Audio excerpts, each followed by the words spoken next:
Okay, welcome to today's Learning and Retirement event, the third in our series on alternatives to fossil fuels. In the two previous sessions, we learned about prospects for fusion power and new developments in power from nuclear reactors. Today, we will hear about two of the three leading sources of non-fossil fuel energy today, wind and solar. Hydropower has a fraction less than wind, but more than solar. Dr. Ryan Weiser is a senior scientist at Lawrence Berkeley National Laboratory and senior advisor to the Energy Markets and Policy Department. Ryan helps lead a 60-person department that seeks to inform public and private decision-making within the U.S. electricity sector through research on electric systems planning, reliability, and regulation, as well as on energy efficiency, renewable energy, and demand response. He's been a lead author for two reports by the Intergovernmental Panel on Climate Change. Today, he will tell us 5 things you need to know about wind and solar power. Ryan? Great, thanks. And maybe as I go along, I'll say more than 5 things. You all can hear me okay? Yes. All right, perfect. Great, yes, it is a pleasure to be here. I will pull up my slides here in a moment. And I'll be drawing upon quite a bit of work from my collective team at Berkeley Labs. So big kudos to the full team, none of whom you all know, but I know them well. But I'll also be drawing from a number of other strands of research and analysis conducted by others. So this is most certainly not solely a Berkeley Lab presentation, but we'll cover a number of other topics as well. I might also note before I begin that in addition to my Berkeley Lab role, really for the last 4 years and stopping on January 1st, I was on detail to the US Department of Energy. And so for the last 4 years, I've been marginally absent from my historical LBL role and primarily focusing on federal policy issues, inclusive of the tax provisions in what is now called the Inflation Reduction Act. And so you'll see a little bit of that content amidst the slides that follow as well. Okay, hopefully you can see slide number 1. Again, 5 things that you need to know about wind and solar electricity. And to put the cart just a little bit before the horse here, let me run through the 5 key things here, and then the remaining swath of slides will go into more depth on each of these particular topics. Number 1, we already have a heck of a lot of wind and solar powering the US electricity market. More is coming. Number 2, that is in part because wind and solar are increasingly a cost-effective way of generating electricity in the US. But that's not the only story. Policy has played a very significant role, and a very significant role not only in technology advancement, but also in the deployment outcomes that we've seen over the last 10 to 20 years. All of that said, we are not deploying wind and solar at the pace that science would tell us that we need to deploy them in order to meet decarbonization goals. And we're not getting very close to deploying them at the pace needed to meet aggressive decarbonization goals. And so I'll end the presentation by highlighting 3 key barriers that are slowing wind and solar growth, that have slowed solar and wind growth, and that are very likely to continue to slow solar and wind growth, none of which are especially easy to solve. So those are the 5. Let's run through each one in turn. I may also offer a little bit of an opportunity for some Q&A on the margins as I move from one to the next of these. I don't know, Bob, whether that is acceptable or not, but I'm happy to make this a little bit less formal and take some Q&A throughout. Okay, we can do that. Okay. All right, well, let's start with historical deployment patterns. The bottom line here is that notwithstanding some statements, some very public statements to the contrary, at least if we focus on the US electric power system, we have very much seen already a relatively rapid energy transition, and an energy transition that is still very much underway. And the contours of that transition in the US power sector over the last decade or two are primarily twofold. First, a very significant rise in the US use of natural gas to power our grid, and a concomitant reduction in coal generation. And that is very obviously and clearly seen in the leftmost chart here. The second major transition, occurring roughly in parallel and in over a same basic time frame, is a steep increase in wind and then solar.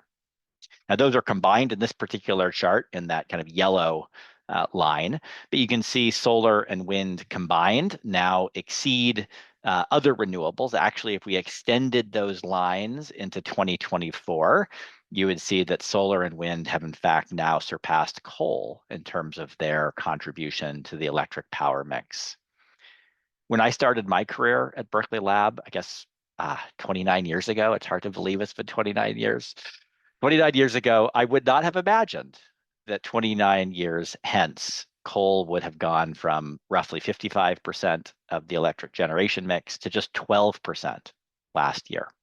I might have predicted that solar and wind would increase pretty dramatically, but I don't think I would have imagined that coal would have declined so rapidly, even in the absence of a national decarbonization policy that is explicitly pushing that retirement. But again, this talk is not about coal reduction, it's about wind and solar growth. Wind currently contributes about 11% of US electricity supply. Solar is growing now much more rapidly, as you'll see in the slides that follow, and it currently contributes about 6% of the nation's electricity supply. Those supplies are not uniform across regions, and you can see in the rightmost chart here, the wind and solar share across a number of US regions. SPP is the Southwest Power Pool, CalISO is California by and large, ERCOT is basically Texas. And you can see in all three cases, wind and solar combined contribute more than 30% and nearly up to 40% of electricity supply in those particular regions. So very significant growth, but also significant growth that is regionally concentrated. Not surprisingly, regionally concentrated, both based on resource and economics, but also policy. I'll return to those issues in some of the slides ahead. Wind and solar also dominate new electric capacity builds in the US power market. Today, we have 150 gigawatts of wind, 140 gigawatts of solar, meeting our power needs. This particular slide shows annual additions of new power capacity over the last decade. And you can see wind in green, solar in orange have contributed, roughly 70% or so of total new power capacity in recent years. You can also see just over the last 4 years, very steep increases in that purple bar. And that purple bar is basically lithium-ion batteries that are now contributing significantly to new build in the US power sector, along with wind and solar. And that growth in battery capacity is also illustrated nicely on this slide. On the left-hand side of the slide, we have a bar chart that just shows cumulative storage capacity over time and by the type of application in which storage is being deployed. Standalone storage, aka think a storage device at Moss Landing, for example, not associated with another power generation source, but rather a standalone battery storage facility. Those types of facilities represent roughly half of the battery capacity that's been added to the US electricity grid over the last 3 or 4 years. But you can also see here that the other half, or nearly the other half, represents hybrid power plants, and specifically solar or photovoltaics, PV plus storage facilities. That's the orange bar. So roughly half of our storage capacity is going in as standalone utility scale facilities, The other half is going in as co-located and hybridized facilities with with solar primarily. You can also see some wind plus storage, some fossil plus storage facilities, but really it's the standalone and PV storage hybrids that are dominating the market. As a consequence of both the significant rise in natural gas and displacement of coal, and the concomitant rise in wind and solar, we have also seen a rather steep reduction in power sector carbon dioxide emissions, emissions reductions that have now exceeded 40% relative to their peak in 2005. So, clearly amidst an energy transition here in the US power sector. Some of us may wish that this line was more steeply sloped down to the right, but nonetheless, we have seen rather significant reductions in US power sector emissions consequent to the trends that I just described. A lot more is coming. The left-hand slide here represents various projects that are in the relatively early stage of development. If you're a developer, whether you're a developer of a gas plant, a nuclear plant, a wind plant, a storage facility, or a solar plant, one of the first things you're going to do is enter what's called an interconnection queue. In effect, this is the line that you get into in order to connect to the larger power grid. And I'll talk a little bit more about that process a little later, as it represents one of the three primary breaks to further deployment of wind and solar. But for the purpose of this slide, just focus on the fact that if you're a developer, you've got to enter into this queue. The only way to connect to the US power grid is to enter one of these queues if you're a utility scale facility. The chart on the left shows at the end of 2023, the amount of capacity that was in these various interconnection queues across the country, the vast majority of which is solar and storage, a significant amount of wind, and far lesser quantities of gas and everything else. In effect, developers are anticipating building out solar, storage, and wind. Those are the resources that are most likely to deploy in the near future. A decent amount of gas as well, but obviously developer interest, developer sentiment here pushes very dramatically in the solar, wind, and storage direction. The chart on the right, meanwhile, illustrates the results of a number of different modeling studies. So there are, in fact, behind the particular graphic on the right are a large number of different modeling runs using different kinds of models run by different organizations throughout the US and indeed across the globe. And there are two kinds of scenarios here. One set of scenario, which are the reference scenarios, the other one, the IRA, those are the Inflation Reduction Act scenarios.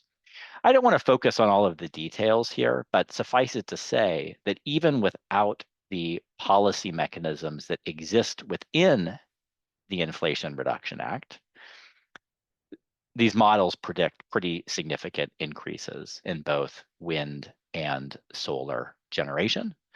And so that's what that chart there on the right is illustrating. And I'll return to similar charts a little bit later, illustrating some of the possible impacts of the Inflation Reduction Act, as well as related to that, the consequences of the repeal of the Inflation Reduction Act, which is certainly something that is at least partly on the table.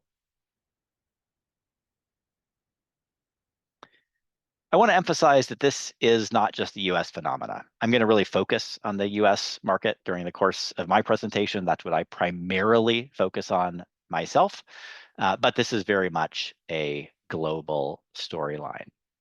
The two charts on the left here show annual global capacity additions of solar and wind. You can see some increase in wind capacity additions over the last 5 years or so. You can see a much steeper increase in solar capacity additions over that same time frame.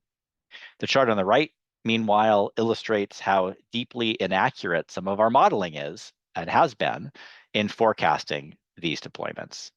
Solar is an especially modular technology, and actual capacity additions of solar have well exceeded recent forecasts from the International Energy Agency in its World Energy Outlook. I would point out that if you contrasted the actual deployment of solar relative to other forecasting bodies, you would see similar trends in most instances. Solar is just expanding at a pace that no one really anticipated over the last 10 years or so. Okay, that's the end of module 1. Maybe I will just open it now to see if anybody has some clarifying questions on that one. And then I will move on to module 2, or otherwise answer some questions before doing so. Hey, let me see what we have.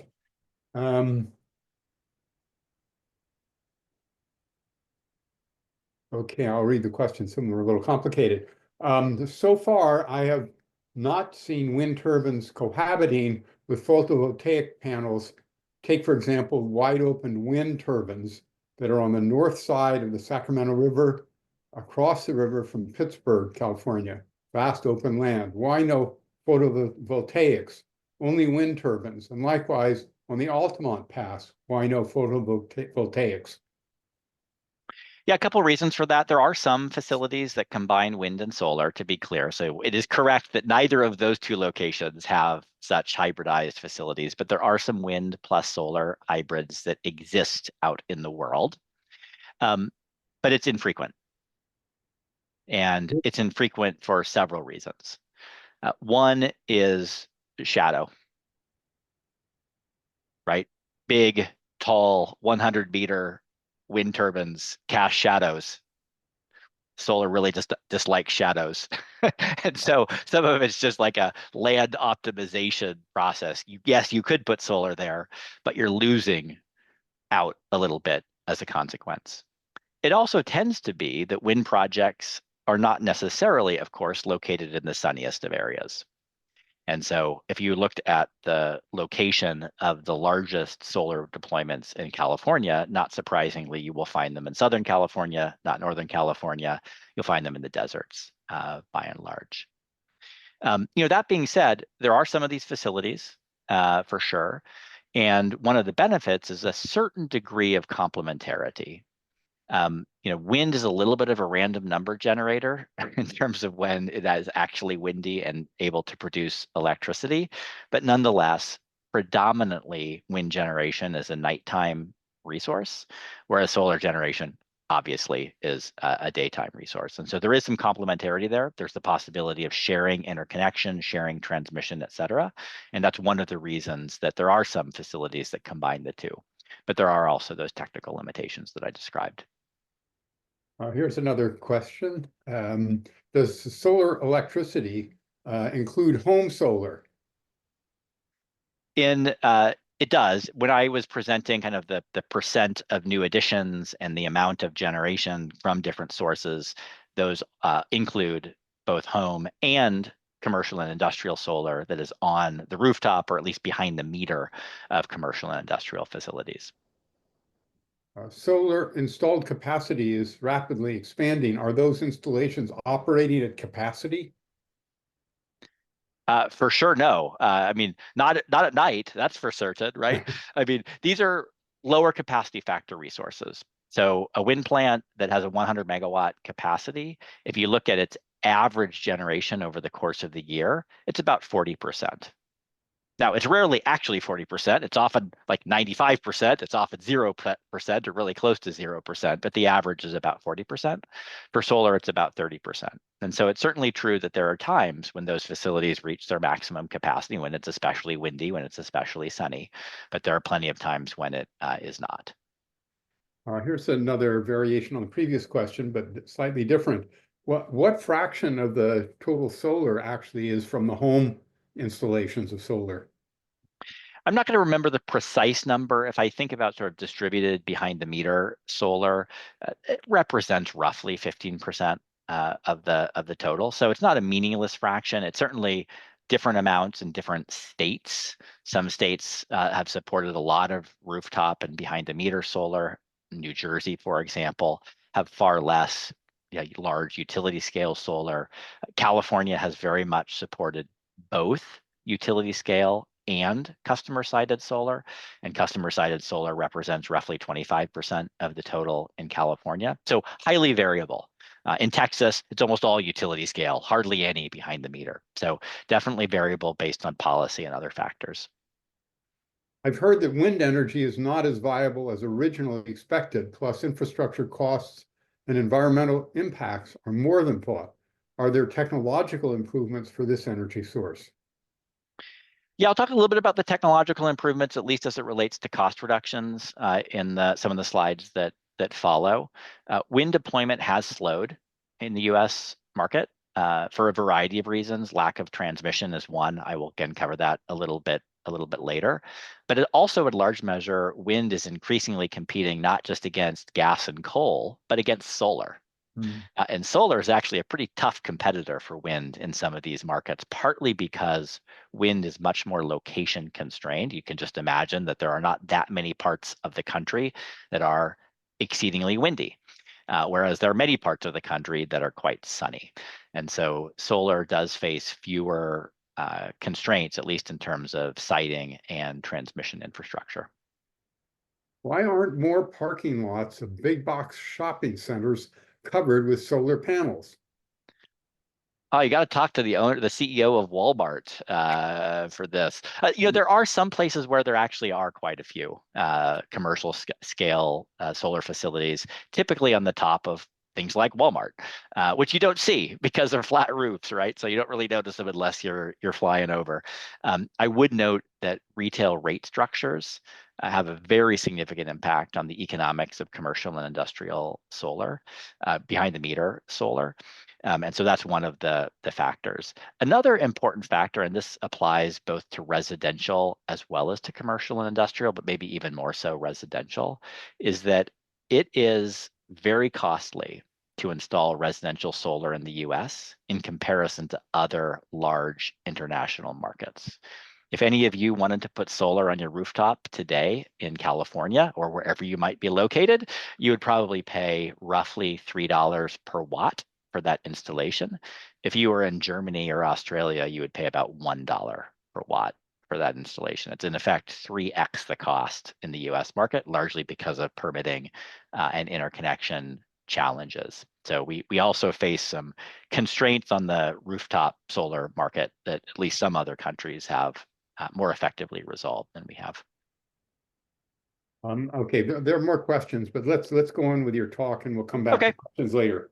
Yeah, no, this is good. We'll do another stopping point here and a few additional slides perhaps.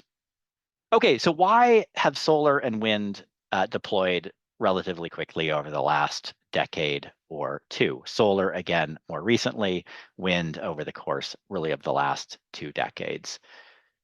A primary reason, not necessarily the primary reason, but a primary reason is that wind and solar have become increasingly cost effective over that period of time.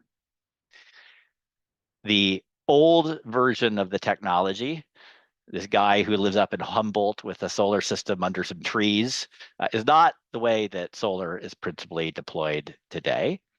And the scale of wind turbines that are deployed today are orders of magnitude larger than those installed, let's say, in the 1980s. Those wind turbines on the left of the slide, those might be 50 kilowatt machines. Maybe they're 100 kilowatt machines. I'm not totally sure. The machines on the right, those are probably 3 to 4 megawatt machines. So we're talking about potentially a 20-fold increase in the scale of the machinery that we're talking about here. Typical tower height for a wind turbine today is over 100 meters, the length of a football field. The blades are more than 100 meters in total diameter. These are gigantic machines. They bear little resemblance to the machines installed several decades ago, other than the fact that they still have 3 blades. But beyond that, the scale is distinctly different. And similarly with solar, most of the solar is now installed as 100 megawatt plus scale power plants, not as residential and commercial installations. Those markets are not insignificant, but the predominant market are large scale installations because they're cheaper. And the fact that they're cheaper is nicely illustrated in this slide. The slide only goes through 2020, in part for reasons that I'll describe later, but suffice it to say that we have seen very, very significant declines in the levelized cost of generating electricity, from wind on the left going all the way back to the 1980s when wind first started deploying in the Altamont Pass of California. And then to the right, since roughly 2008, which is more or less when the first utility scale solar facility was installed. And I should emphasize here that both of these slides are for utility scale installations, not residential, not behind the meter, Walmart style facilities, but rather larger facilities that are standalone facilities built for the utility scale market. And again, very substantial declines in the cost of both wind and solar over this period of time. As a consequence of that, if you compare electric generation facilities solely based on their levelized cost, wind and solar are, if not among the cheapest, in many cases, the cheapest forms of electricity supply. This graphic shows the cost of wind and solar in blue and yellow relative to a variety of other technologies over a lengthy period of time. It comes from Lazard. These are unsubsidized costs, I should emphasize. So the actual cost, if with tax credits and this sort of thing, might be lower, but on an unsubsidized basis, you can see that wind and solar are, again, on average, among the cheapest, if not the cheapest ways of generating electricity. We have seen extraordinary technological advancements and just increases in scale. For wind, increases in scale just of the turbines themselves. And for solar, yes, increases in scale in facility size, but also just increases of scale in manufacturing throughput. And so the kind of technological advancements that China has led the way on has also resulted in very steep declines in the equipment costs, especially for solar, to a lesser extent for wind. I want to emphasize, though, with the third point, that economics are most certainly not the only part of this story. Policy has also played a primary role. And there are, in effect, two kinds of policies that have been most impactful in driving wind deployment and now solar deployment. The first is state level policies. And there are two forms of state level policies that have played the most significant part. The first are what are sometimes called renewables portfolio standards, or RPSs, or clean electricity standards, or CESs. And at the very basic level, these are simply requirements that electric utilities meet a fraction of their electricity supply with renewable energy sources. You can see here that a good number of states have these kinds of policies in place. They were especially impactful early on in the development of wind and solar. They've become a little bit less impactful over time, a little bit less necessary over time as the cost of wind and solar has declined. But most surely, these 29 states, as well as Washington, D.C., that have RPSs, have played a very significant role in supporting the deployment of these resources. California is one of the leading states in this regard, being one of the first states to create a renewable portfolio standard and progressively increasing the targets associated with its renewable portfolio standard over time. Now, those policies have been married with tax credits at the federal level. Tax credits for wind and solar have been in existence at the federal level since the 1980s, and they remain today in a form that is not that different than what existed almost 30 years ago now, beginning in the early 1990s. The Inflation Reduction Act both extended those tax credits in time and altered them in ways that I will not bore you with during the course of at least my monologue here. But suffice it to say that federal tax credits have played a very significant part in supporting wind and solar and offset roughly 40% of the cost of wind and solar for a power purchaser.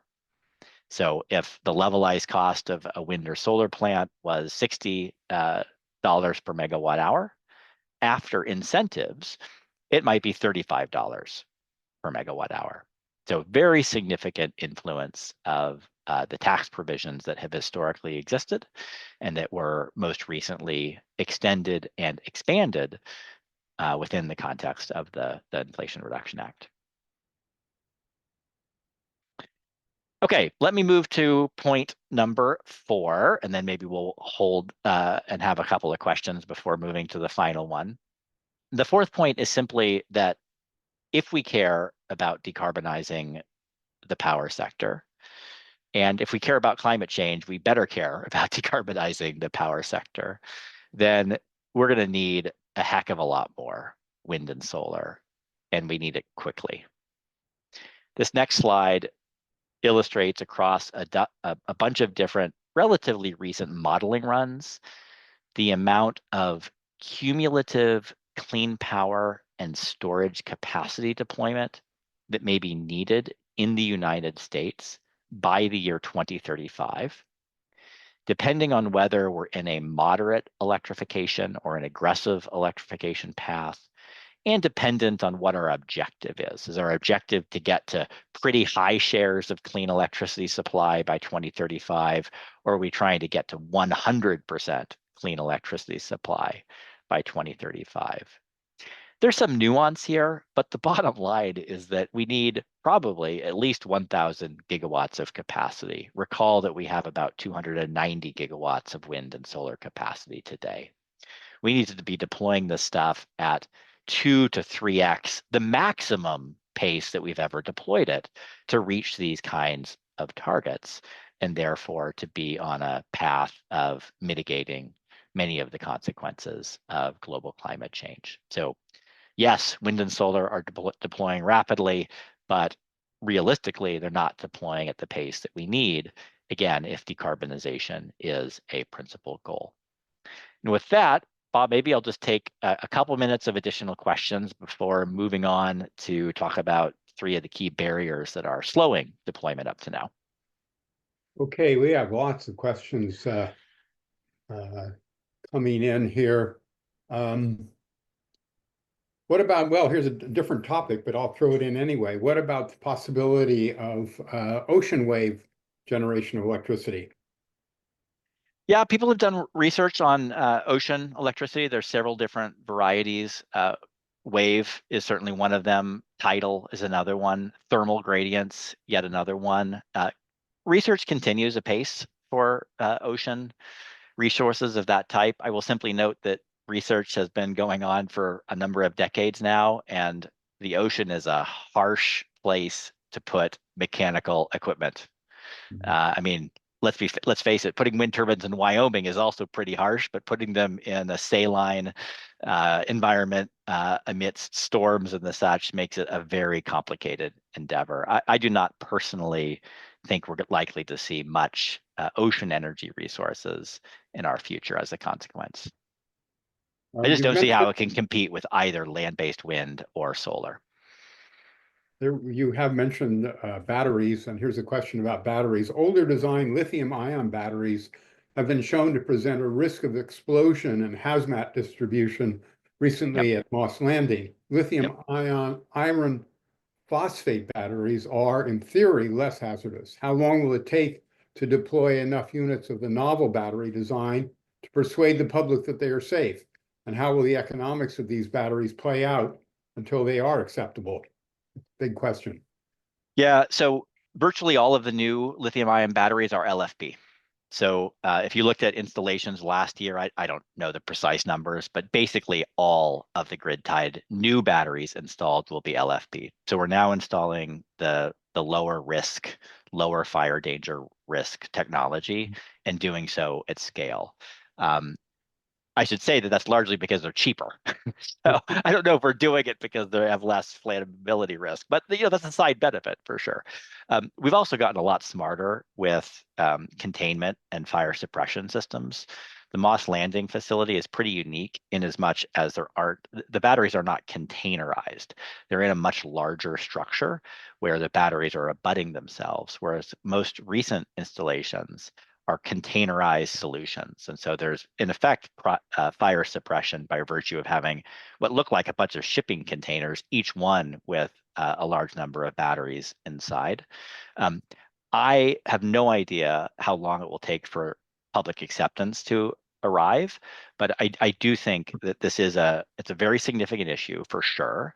We have only deployed this technology at scale over the last 3 years. We're clearly going through some growing pains on the flammability side of things.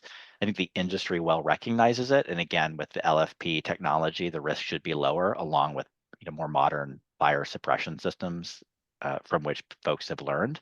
But the Moss Landing scenario from just a couple of weeks ago is plenty example alone to demonstrate that this is a serious issue that the industry needs to grapple with. Right. Which types of federal subsidization for fossil fuels should be prioritized for elimination? Which things should we not be subsidizing, that is? And 2, what types of subsidies for microgrid development might help overcome investor-owned utility domination of transmission for centralized renewable generation? Yeah, so on the first one, relative subsidies. So in the US, we actually don't directly subsidize fossil generation nearly as much as we directly subsidize renewable generation, just to be clear. So if you look at a per unit of energy delivered basis, wind and solar are receiving far more direct subsidy than fossil fuels in the US market today. That being said, I think it depends a little bit on how you define a subsidy. I personally believe that one should look at the climate and human health consequences of the emissions of fossil fuels. And the fact that those are not priced in markets, to me, is illustrative of a subsidy. But a lot of other folks would say, well, that's not a subsidy. That's an external cost, yes, but that's not really a subsidy per se. So it depends a little bit on the definition of subsidy here. But I do want to emphasize that if you're just looking at the amount of tax dollars, let's say, or federal dollars that are going to different generation sources, it is most certainly true that on a per unit delivered basis, wind and solar are more heavily subsidized than natural gas and coal. So the second part of the question had to do with microgrid development. Yeah. So I think that one of the biggest things that we needed for microgrid development we're beginning to have, which is cost-effective batteries. Right? Like wind and solar are nice for what they are, but as we all know, it is not sunny all the time. It is not windy all the time. You got to have a buffer. And the reality is lithium-ion batteries will not serve the full buffer, right? It gives you 4 hours of storage, but it can be windless for multiple days in a row. But nonetheless, cheap batteries are an important part of the storyline for growing wind and solar deployment writ large and for microgrids as well. Especially for microgrids that are going to lean heavily on wind and solar. Obviously, you can develop a microgrid that's just based on natural gas reciprocating engines or diesel gensets, but I'm not imagining that's the vision that we have in mind as a preferable path. So clearly the technology development angle is an important part of this, as is a regulatory element. End use customers need to have the capability of disconnecting, and not all markets across the US is that allowed given utility monopoly regulation. Will LFP, I'm not sure that's LFP or LIP, but LFP take over auto and truck, or are they too heavy? They've already started taking over auto. So, they are taking over auto. So if you look at a lot of the electric vehicle batteries today, especially for standard range vehicles, they're already LFP. The extended range vehicles, because they've got to put more batteries on a single drivetrain type scenario, those are still NMC oftentimes. But for standard range EVs, increasingly they're now moving towards LFP. All right, let's go back to your presentation. All right. So I mentioned before, there are 3 primary barriers slowing wind and solar growth. None of them easy to solve. They're all knotty, messy, challenging issues, all of which we are trying to tackle within my research team. But these are difficult issues for sure. First, the economics are, alas, not quite as rosy as they might appear. Number two, transmission, aka the larger power grid, is a major constraint. And finally, community acceptance and siting and permitting challenge is a very substantial set of issues as well. Let me go through each of these in turn briefly. Before doing so, though, I'll just note that late last year, I was asked by my wind energy program manager from the Department of Energy to run a quick survey of US wind developers to try to understand from them what are some of the main drivers for the slowing deployment of land-based wind in the US market. And the top rated factors were grid, siting, and then cost and policy. Cost and policy both being related to the economics point that I'm about to jump into. So the fact that these are the three primary constraints to wind and solar deployment is nicely confirmed by this survey that we conducted in November of last year. Let's start with economics. I showed a slide earlier that demonstrated the very steep reduction in the levelized cost of wind and solar over the last several decades. I conveniently left out any data since the year 2000. Since the year 2000, the cost of wind and solar have both doubled, or at least the price that end-use customers are paying for wind and solar have roughly doubled. The idea that learning is an ever-present and immutable fact is simply not well presented in the data that you see in front of you. The cost of wind and solar have increased. And this hasn't been, I mean, maybe it will be a temporary blip, but it's been like 4 years now. So it's a pretty long temporary blip that we have observed up to now. They have started to stabilize over the last year or two, admittedly. The very steep increase occurred during the COVID era, supply chain constraints, a variety of other challenges as well. Maybe we're seeing some stabilization, but we have not yet seen a return to cost reductions. And costs will have to decline by half just to get back to where we were in, circa 2020. This slide focuses on land-based wind and large utility scale solar. Again, I'll emphasize it doesn't include either offshore wind or rooftop solar, which are respectively roughly 2 or 3 times the cost of the two primary technologies that are summarized on this slide. So that's one challenge with economics. The other challenge with economics is that I think, as all of us will recognize, when we are making purchase decisions, we do not base them solely on the cheapest good. When you go to the grocery store, I don't know how many of you purchased a Red Delicious apple recently, but I warrant that hardly any of you purchase Red Delicious apples because they are not delicious. They are red, but they are not delicious. Pink Lady apples, however, are far better. Similarly, if you're purchasing a car, I doubt many of you go out there and look for the absolute cheapest car you can buy that was constructed in the 1970s and is currently available for $200. Instead, you are making trade-offs, and you're making trade-offs between the cost of the good that you're purchasing and the value that it delivers to you. And the value that wind and solar deliver to the electricity system is not the same as the value of a dispatchable power plant that is available on demand. And so ultimately, you could say that the wind and solar are the cheapest ways of producing electricity.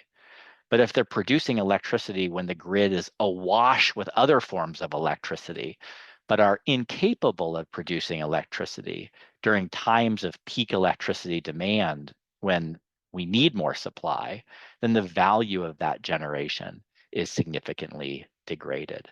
And though I'm not going to walk you through these charts in a lot of detail, suffice it to say that what we have seen across US markets for both wind and solar, that as the penetration or as the amount of supply from those sources increases, their relative marginal value in delivering electricity to the system diminishes.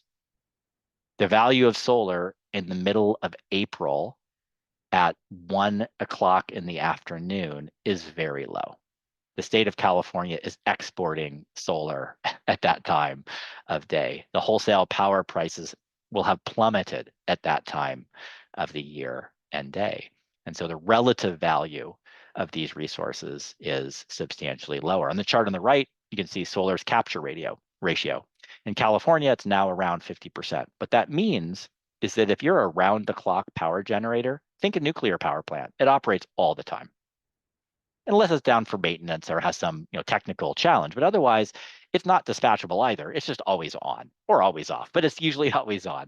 It's a 24/7 resource. Its value factor is 100%. Solar's value factor is about 50%. What that means is the marginal value of solar in California to the electricity system is half that of nuclear. Ultimately, it's an economics game between cost and value. Can we reduce the cost at a pace that offsets this value decline? Or alternatively, can we build batteries and storage fast enough to try to maintain the value of wind and solar as penetrations increase? And those are really the two big implications here. The first is that there's this kind of mystical vision that as wind and solar get cheaper and cheaper, we will no longer need policy supports to support their deployment. And I think that that is a misperception, that ultimately the only way that policy support is unnecessary is if the cost continues to decline, not only at the historical pace, but even at an accelerated pace in order to offset the reduction in value. So we should not have this vision that wind and solar will eventually be so cheap that we won't need to do anything else. They will just take over the electricity system writ large. They can take over some of the electricity system based on economics alone, but ultimately that value deflation begins to bite. It also means we need to have grid flexibility, whether that's storage, whether that's low capacity factor, low utilization natural gas, what have you. We need some flexibility in the overall electricity system to manage the variability of wind and solar for a reliability perspective, but also to maintain the value of those resources to the larger electricity grid. I'm running out of time, so I'm going to speed up just a little bit. Transmission constraints. Wind and solar, especially wind, but also solar, are location constrained. It's windy on a ridge, but it's not windy in the valley. You got to get transmission infrastructure to the places where the resource is the strongest. And the challenges associated with transmission have gone mainstream to the point of John Oliver talking about them in a monologue. So this is a barrier that is well acknowledged within the industry and perhaps increasingly acknowledged within the general public as well. I mentioned the interconnection queues before. The process that a transmission provider goes through to study your asset, your generation asset, and assess what is needed for the larger power grid to accommodate your output. 20 years ago, it took maybe 2 years maximum to go through that process. It now takes 5 years to go through that process. If you wanted to start developing a solar project today, like in theory, you could build it in 6 months' time, but you got to go through a 5-year process before you're even allowed to start building in many instances. So the transmission system is underbuilt. This has resulted in this increase in durations, but it's also, again, an illustration of just the difficulty of building large transmission infrastructure in the United States. The leftmost chart here simply shows the amount of new miles of high voltage transmission completed in the US over the last 2 decades. That is not a pretty picture, at least if you're a wind or solar developer and need long distance, high voltage transmission infrastructure to connect your projects. We basically built none of it in 2023. The chart on the right, meanwhile, says that on average, it takes about 10 years before a large scale transmission line can be built after you begin planning for it. We're going to have to resolve this issue if we want to deploy solar and wind at scale. The final main challenge is really related to community acceptance as revealed through siting and permitting challenges. A couple years ago in 2023, some folks on my staff asked wind and solar project developers what their leading causes for both project cancellation and project delay have been in recent years. And you can see that grid interconnection is up there on the list as well, but clearly local ordinances and zoning community opposition are also primary constraints that are causing both cancellations and delays of projects. And they cause challenges because these are large assets. In the case of wind, they're very visible assets from long distances. So even though the footprint of the turbine might be very small, the visual footprint is quite significant for wind projects. For utility scale solar, the visual imprint is not nearly as great because they don't have height associated with them, but the ground coverage is very substantial. And in both cases, that has resulted in many cases growing community opposition in some regions of the country. Also a very significant challenge that we're going to need to overcome. I'm going to skip a couple of slides here just so we can kind of get to the end and maybe open it just for a couple of minutes of additional questions here before we close it out. But again, to conclude, wind and solar have grown. They were going to continue to grow at pace as well, but whether they really grow fast enough depends on our ability to resolve those three primary constraints. Are we able to continue to provide the policy support necessary and the grid flexibility that the resources require to maintain their value? Are we able to reform the interconnection process and build the transmission infrastructure that's needed? As the saying oftentimes goes, there will be no transition without transmission. And then finally, how do we improve community outcomes so that communities see the benefits of these facilities to their own schools, to their own community situations? And with that, let me close it out